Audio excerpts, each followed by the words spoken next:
50 blasts rock Iran since the ceasefire, dismissed as accidents but fueling suspicion of Israeli sabotage.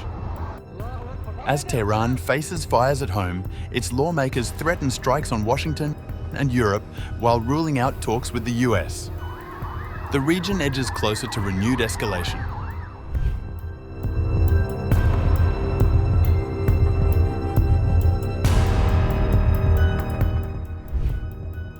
An Iranian lawmaker on August 17th said that Iran's missiles are capable of striking into the heart of Europe and could eventually target US cities from the sea.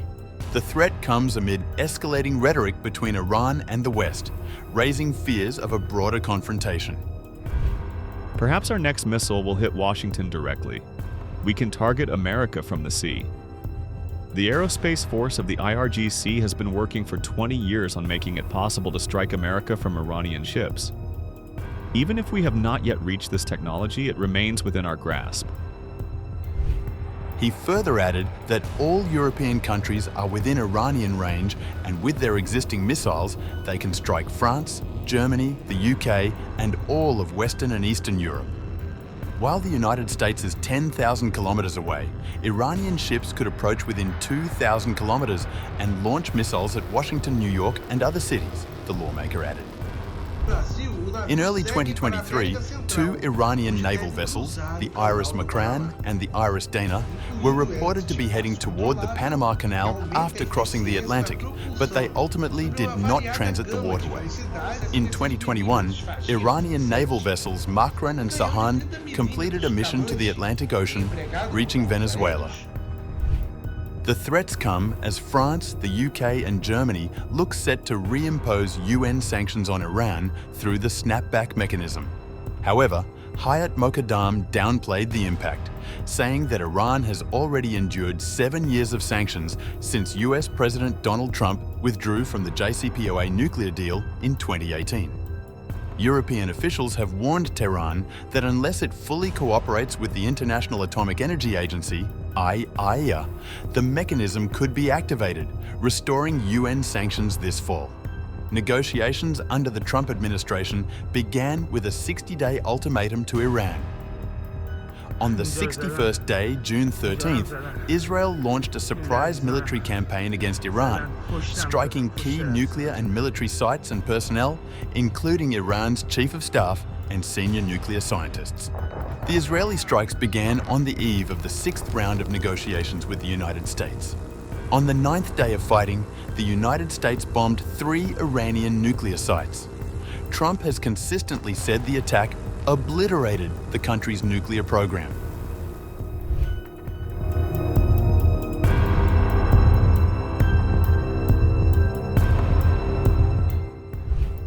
Records compiled by Iran International show that since the ceasefire with Israel in late June, at least 50 explosions and fires have struck 19 provinces, raising questions over their cause.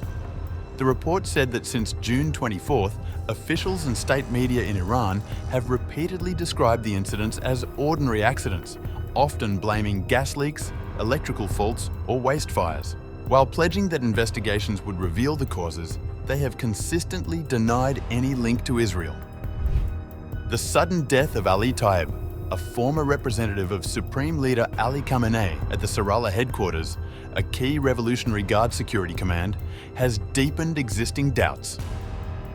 Of the sites affected, about 30% were commercial, 24% residential, 16% industrial, 14% military, 10% public facilities, and 6% of unknown use.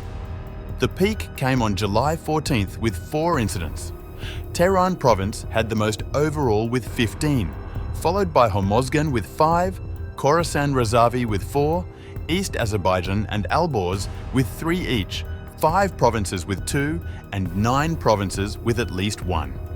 The first case after the ceasefire on June 24th, when a residential unit in Kermansha's Karnachi district exploded. Officials blamed a gas leak. On June 25th, another residential unit in Tehran's Janatabad district was destroyed, also officially described as a gas explosion in an unfinished building.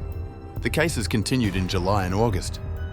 On July 4th, a huge fire engulfed the Noor shopping centre in Keshem Island, destroying at least 200 stores. Its scale required 130 firefighters from several towns. On July 7th, repeated blasts were heard in western Tehran, with no official explanation. Several other incidents were reported throughout July. On August 9th, a fire broke out at Anzali's Caspian shopping mall and warehouses in Savar's industrial zone, destroying motorcycles and storage for paper and wood.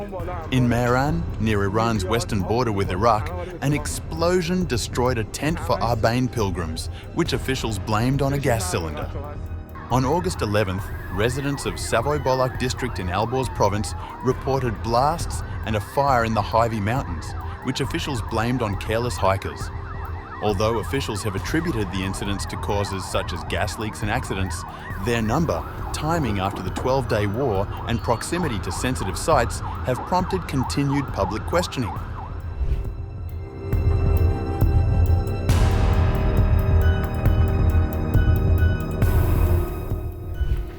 Meanwhile, a senior aide to the Iranian president said on August 17th that conditions were not currently suitable for negotiations with the United States, while stressing that any such decision would follow a process involving Iran's leadership and top security bodies. In the current situation, the conditions for negotiations with the United States are not ready. Today, this possibility does not exist, but 40 days from now, when the president is in New York, the situation may be different. We live in a state of uncertainty.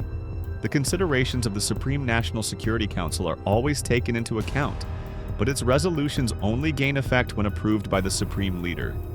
If conditions remain as they are now, no, there will be no talks. But it is not possible to rule out changes by then.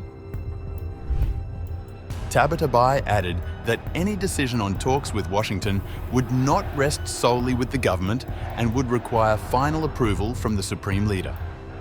He added that Iran's president, who also heads the Supreme National Security Council, remains bound by the authority of Ali Khamenei. Tabatabai also rejected suggestions of division within the leadership over Iran's foreign policy, saying, "The coordination that exists today between the branches of government and the Supreme Leader is extraordinary. This unity of view and trust helped the country overcome the recent aggression by the Zionist regime and the United States." According to a recent report by Reuters, the Supreme Leader and the country's power structure have reached a consensus to resume nuclear negotiations with the United States, viewing them as vital to the Islamic Republic's survival.